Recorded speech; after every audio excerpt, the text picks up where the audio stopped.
இது மகிமை நேரம்.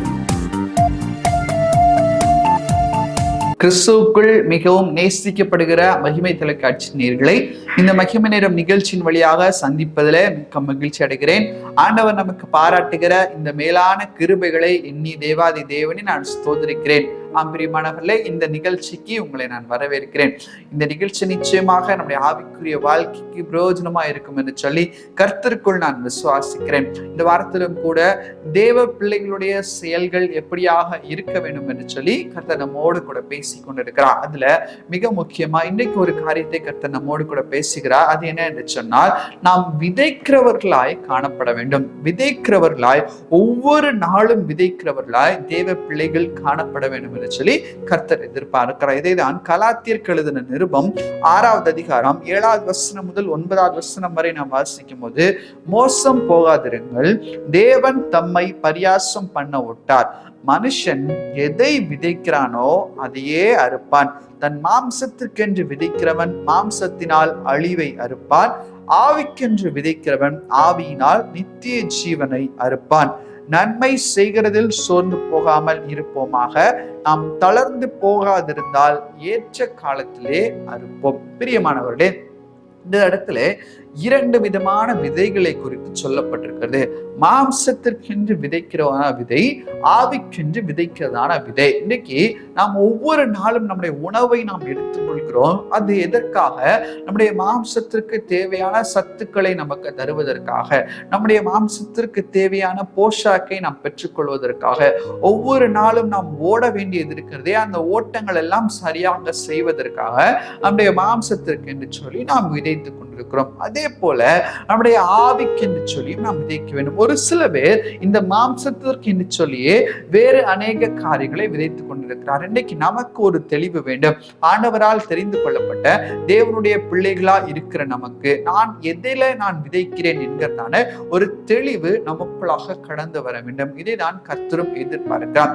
ஒரு கதை எனக்கு ஞாபகம் வருகிறது. ஒரு முறை ஒரு மாங்காய் வியாபாரி இருந்தாராம்.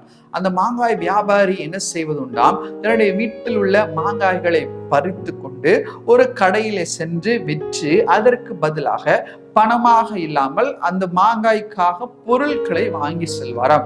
1 கிலோ மாங்காய் என்று சொன்னால் அந்த 1 கிலோக்கு தகுதியான 1 கிலோ அரிசியை அவர் வாங்கி செல்வார். இப்படியாக பஞ்சமாற்று முறையின் மூலமாக அந்த மாங்காய் வியாபாரி அந்த கடைக்காரரிடம் சொன்னாராம். இப்போது அந்த கடைக்காரர் ஒரு முறை அந்த மாங்காயை நிறுத்தி பார்க்கும்போது 1 கிலோ இருக்க வேண்டிய இடத்துல சற்று குறைவாக காணப்பட்டதாம். அதே போல ஒவ்வொரு மூடைக்கும் இப்படியா குறைவாக இருக்கும் என்று சொல்லி அந்த கடைக்காரர் புரிந்து கொண்டு அநேகர் இடத்துல சொன்னாரா, இந்த படிப்பறிவில்லாத இந்த மாங்காய் வியாபாரி என்னை ஏமாத்தி கொண்டிருக்கிறார். இந்த மாங்காவை அவர் பறித்து கொண்டு வந்து குறைவாக இருக்கிற மாங்காயை 1 கிலோ என்று சொல்லி இடத்துல விற்று கொண்டிருக்கிறார் என்று சொன்னார். இன்னைக்கு அவர் வரட்டும், அவரை கையும் களவுமா நான் பிடித்துக்கிறேன் என்று சொல்லி அவர் மிகவும் காவலோடு கூட காத்து கொண்டிருந்தார். அதே போல இந்த மாங்காய் வியாபாரி வந்தாரா, இவரிடத்துல வந்து இந்த மாங்காவை விற்கும்படியாக, மாங்காவை விற்று அதற்கு ஈடான பொருட்களை வாங்கும்படியாக அவர் வந்தாராம். அப்போது இந்த கடைக்காரர் கேட்கிறாரு, இப்படி நீ செய்வது நியாயமா? நீ 1 கிலோ என்று சொல்லுகிறாயே, 1 கிலோவுக்கு குறைவாக நீ எனக்கு இதை தந்து கொண்டிருக்கிறாய் என்று சொல்லி அவர் கேட்கும் போது அவர் இந்த மாங்காய் வியாபாரி எல்லா இடத்துலும் சொல்லுகிறாராம், என்னிடத்துல இடைக்கல் இல்லை, என் வீட்டுல இடைக்கல் இல்லை. எனவே இவர் என்ன பொருட்களை தருகிறாரோ, 1 கிலோ மாங்காய்க்கு ஈடாக அவர் 1 கிலோ அரிசி தராரு, இல்ல சில நேரம் 1/2 கிலோ பருப்பு தருகிறார். இதை வைத்து கொண்டு இந்த பொருட்களுக்கு ஈடாக தான் நான் இடை போடுகிறேன். இது 1 கிலோ என்று சொன்னா அந்த 1 கிலோவுக்கு தக்கன மாங்காய் அவருக்கு கொடுக்கிறேன் என்று சொன்னார். அப்போது பாருங்கள், இதில் ஏமாற்றியவர் யார்? நிச்சயமாகவே இந்த கடைக்காரர். அவர் என்ன நினைச்சாரு, ஒருவேளை தான் செய்கிறது நியாயம், எனவே அவரிடத்திலிருந்து அந்த வியாபாரியின் இடத்திலிருந்து அநேக ஈடு நஷ்டஈடாக பெற்றுக்கொள்ளலாம் என்று சொல்லி யோசித்தார். ஆனால் இப்போது தவறு யாரிடத்தில் இருக்கிறது? இந்த கடைக்காரரிடத்தில் இருக்கிறது. அவர் எதை விதைத்தாரோ அதையே திரும்ப அறுத்து கொண்டிருக்கிறார். அவருக்கு கம்மியாக கொடுத்தார், இப்ப அவருக்கு ரிட்டர்ன் வரப்ப அது அதிக கம்மியா வந்து கொண்டிருக்கிறது. பிரியமானவர்களே, இன்னைக்கு நம்முடைய வாழ்க்கையிலும் கூட நாம் எதற்கு என்று சொல்லி நம்முடைய நேரத்தை செலவழிக்கிறோம், எதற்கு சொல்லி நாம் விதைக்கிறோம். நமக்குள்ளாக ஒரு ஆவி இருக்கிறது. ஆவிக்குரிய மனுஷன் அவன் சகலத்தை நிதானித்து அறிகிறான் என்று சொல்லி வேத வசனம் சொல்லுகிறது. ஆவிக்குரிய மனுஷனுக்காக நமக்குள்ளா இருக்கிறதான அந்த உள்ளான மனுஷனை நாம் சற்று கண்ணோக்கி பார்க்கிறோமா, இல்ல மாம்சத்திற்கு என்று சொல்லி மாத்திரம் நாம் விதைக்கிறோமா? மாம்சத்திற்கென்று போராடும்படியாக, அந்த மாம்சத்தை அலங்கரிக்கும்படியாக அநேக காரியங்களை அநேகர் செய்வதுண்டு. அந்த மாம்சத்துல உள்ள காரியங்களை செயல்படுத்தும்படியாக அநேக இடங்களுக்கு சென்று உடற்பயிற்சிகளை செய்வதுண்டு. இப்படியாக மாம்சத்திற்கென்றே ஓடிக்கொண்டிருக்கிறனா நம்முடைய ஆவிக்குரிய மனுஷனையும் சற்று கண்ணோக்குகிறவர்களாய் காணப்பட வேண்டும். பிரியமானவர்களே, இந்த ஆவிக்குரிய மனுஷன் தளர்ந்து போகாதபடிக்கு இந்த ஆவிக்குரிய மனுஷனை நான் உயிரடைய செய்ய வேண்டும். செய்வினை என்று சொல்வார்கள். செய்வினை என்று சொன்னால் அது பிறரால் நமக்கு விளைவிப்பதல்ல, நமக்கு நாமே விளைவித்துக் கொள்வதுதான் செய்வினை. நாம் எதை செய்கிறோமோ அதற்கேற்ற பலனை நாம் மறுபடியும் மறுப்போம். அதே போல இன்னைக்கு ஆவிக்குரிய மனுஷனுக்கு என்று சொல்லி நாம் விதைக்கும் போது, ஆவிக்குரிய மனுஷன் என்று சொன்னால் என்ன? ஆவிக்குரிய விதை ஆவிக்குரிய கனிகளை கொடுக்கும். ஆவிக்குரிய கனிகள் என்னென்ன அதான் கலாத்தியர்ல நாம் வாசிக்கிறோம். ஆவியின் கனியோ இப்படியாக சொல்லப்பட்டிருக்கிறது என்று சொல்லி கலாத்தியர் 5:22-23 நாம் வாசிக்கிறப்போ, இன்னைக்கு ஆவிக்குரிய மனுஷனுக்கு என்று சொல்லி நாம் விதைக்கும் போது அந்த ஆவியின் கனிகள் நம்மிடத்திலிருந்து வெளிப்படுவதை நாம் பார்க்கிறோம். இது ஒரு தேவ பிள்ளையின் செயல்பாடா இருக்க வேண்டும். ஆவிக்கு என்று சொல்லி எப்படி விதைக்க முடியும்? கர்த்தருடைய வசனத்தை தியானிப்பதன் மூலமாய், வசனத்துல ஆழமாய் வாசிப்பதின் மூலமாய், வசனத்தோடு ஐக்கியம் பண்றதன் மூலமாய், ஒவ்வொரு நாளும் வசனத்தை சிந்தித்துக் கொள்வதன் மூலமாய் ஆவிக்குரிய மனுஷனுக்கு என்று சொல்லி நாம் விதைக்க முடியும். ஜபத்துல ஆண்டவரோடு உறவாடுவதன் மூலமாய், ஒரு இன்டிமெசி, ஆண்டவரோடு கூட ஒரு இணக்கம் கொள்வதன் மூலமாய் இந்த ஆவிக்குரிய மனுஷனுக்கு நாம் விதைக்க முடியும். கர்த்தருடைய ஆவிக்குரிய வரங்களை நாம் பெற்றுக்கொள்வதன் மூலமாய், receiving the gifts from the Lord, கர்த்தரிடத்திலிருந்து ஆவிக்குரிய பொக்கிஷங்களை நாம் பெற்றுக்கொள்வதன் மூலமாய் இந்த ஆவிக்குரிய மனுஷனுக்கு என்று சொல்லி நாம் விதைக்க முடியும். இன்றைக்கு நாம் இந்த ஆவிக்குரிய மனுஷனை நாம் யோசித்து பார்க்கிறோமா? இன்னைக்கு ஆவிக்குரிய மனுஷனுக்கு நாம் விதைக்கும் போது நம்மிடத்துல இந்த ஆவியின் கனிகள் வெளிப்படும். மற்றவர்களுக்கு இரக்க பாராட்ட நம்மால் முடியும்.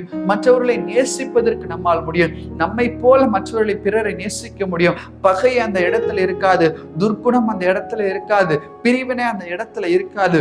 ஒருவருக்கொருவர் நேசம் அந்த இடத்துல இருக்கும். ஒருவருக்கொருவர் ஐக்கியம் அந்த இடத்துல இருக்கும். பிரியமானவர்களே, அப்போ இன்னைக்கு நமக்குள்ளாக ஏன் பிரிவினை? என்னுடைய இருதயத்திற்குள்ளாக அநேக பலிபீடங்கள் இருக்கிறது.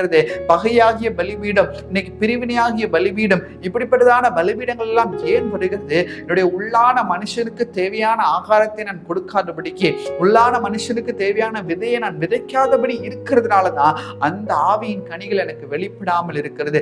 எப்படி அந்த வியாபாரி ஒருவேளை தன்னைத்தானே ஏமாற்றி கொண்டு அவர் இந்த மாங்காய் வியாபாரிக்கு அவர் நஷ்டத்தை ஏற்படுத்தி கொண்டிருக்கலாம். இதே போலதான் நாமும் இன்னைக்கு நம்மை நாம ஏமாற்றி கொண்டு ஆவிக்குரிய மனுஷனை தூர வைத்து விட்டு மாம்சத்திற்கு என்று சொல்லி மாத்திரம் அநேக போராட்டங்களை போராடி நாம் செலவு செய்து கொண்டிருப்போமானால் நம்முடைய வாழ்க்கையும் கேள்விக்குறியான வாழ்க்கையாய் மாறும். பிரியமானவர்களே, தேவனுடைய பிள்ளைகளா இருக்கிற நம் ஒவ்வொருவரும் ஆவிக்கென்று விதைப்பது மிக மிக மிக அவசியமான ஒன்றாய் நம்முடைய வாழ்க்கையில் இருக்க வேண்டும். ஒவ்வொரு நாளும் யோசிச்சு பார்க்கணும், இன்னைக்கு என்னுடைய ஆவிக்குரிய மனுஷனுக்கு ஏற்ற போஜனத்தை நான் கொடுத்தேனா? அப்போ ஆவிக்குரிய மனுஷனை வளர்க்கும் போது அது மாம்சத்திற்குரிய சிந்தைகளையும் நமக்கு பலப்படுத்தும் என்பதில் சந்தேகம் வேண்டாம். ஒருவேளை உங்க ஆபீஸ்ல ஏதாவது உங்களுக்கு தேவையா, இந்த ஆவிக்குரிய மனுஷன் உங்களுக்கு கற்றுக் கொடுப்பா. எல்லா காரியத்திலும் ஞானத்துல குறைவா இருக்கீங்களா, ஆவிக்குரிய மனுஷர் உங்களுக்கு கற்றுக் கொடுப்பா. பிரியமானவர்களே, இப்ப எல்லா காரியத்திலும் சகல காரியத்திலும் நன்மைக்கு ஏதுவாய் நடக்க வேண்டுமானால் ஆவிக்குரிய மனுஷனை நாம் ஒவ்வொரு நாளும் போஷிக்க வேண்டும். அதை தான் கர்த்தர் எதிர்பார்க்கிறார். கண்களை மூடி நாம ஜெபிப்போமா? எங்களை நேசிக்கிறதான நல்ல பிதாவை நோக்கி பார்க்க, கர்த்தாவே நீர் கிருபை செய்ததற்காக உமக்கு நன்றி அப்பா. ஒருவேளை எங்களுடைய ஆவிக்குரிய மனுஷனை நாங்கள் கண்ணோக்காமல் நிற்றுப்போமானால் இந்த நேரத்துல நீர் எங்களை மன்னிக்க முடியாது ஜெபிக்கிறோம். ஒரு விசை நீர் மன்னித்து ஆண்டவரே சுப்பா, ஆவிக்குரிய மனுஷனுக்கு வேண்டிய போஜனத்தை நாங்கள் கொடுக்க கிருபை கொடுங்கப்பா. ஆவிக்கென்று விதைக்க, ஆவியின் கனிகளை அறுக்கிறவர்களா இருக்க நீர் கிருபை தாரும். இதை பார்த்து கொண்டிருக்கிற ஒவ்வொருவருக்குள்ளாக அப்படிப்பட்ட சிந்தையை நீர் தரும்படியாக ஜெபிக்கிறோம். உமக்கே துதிகன மகிமை கொடுக்கிறோம். மீட்பராம் இயேசுவின் மூலம் ஜெபிக்கிறோம் எங்கள் ஜெபங்களும் நல்ல பிதாவே. ஆமென், ஆமென்.